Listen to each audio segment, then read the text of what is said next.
Boum.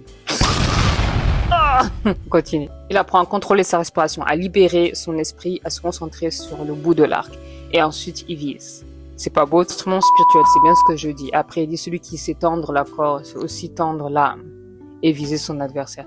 Chez nous, on a beaucoup de choses mystiques et il faut pas le nier, c'est très important. Le cœur de l'ego. Ce qui est très important, on va parler de l'islam primitif, pas l'islam d'aujourd'hui. Bien que c'est apparenté à l'islam d'aujourd'hui, mais l'islam primitif. Il y avait un diable, Iblis, qu'on appelle, la religion chrétienne, Satan. Et regardez ce qui est dit sur Iblis. Et regardez à quoi ressemble Iblis. Pourquoi Iblis était noir. Décrit par certains hadiths comme ayant la tête d'un Éthiopien, c'est-à-dire d'un noir.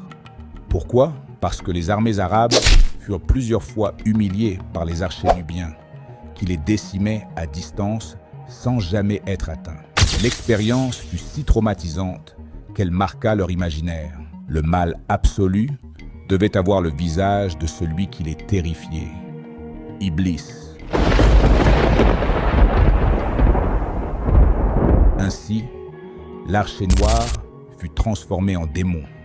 Celui qui, en Afrique, incarnait la maîtrise intérieure, fut réinterprété comme l'orgueilleux qui refuse de se prosterner devant Adam. Ce que nous appelions puissance spirituelle, ils l'ont renommé rébellion diabolique. L'image d'Iblis est née, un être de feu sombre, un ennemi invisible, comme une flèche partie de l'ombre.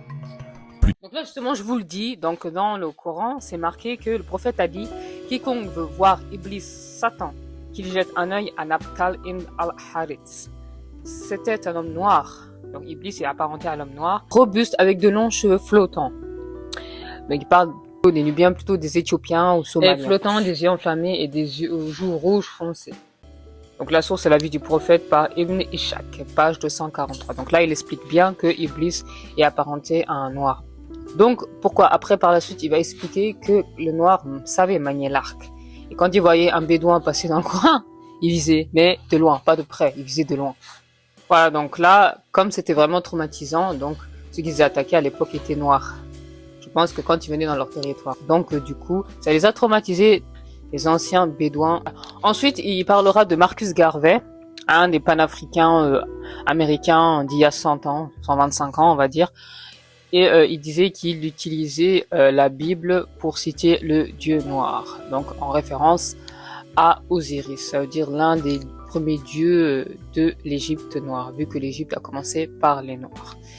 Ensuite, il parlera de Malcolm X. Malcolm X, il dira pourquoi Malcolm X s'est converti à l'islam, parce que le peuple noir était vraiment sous menace des Blancs.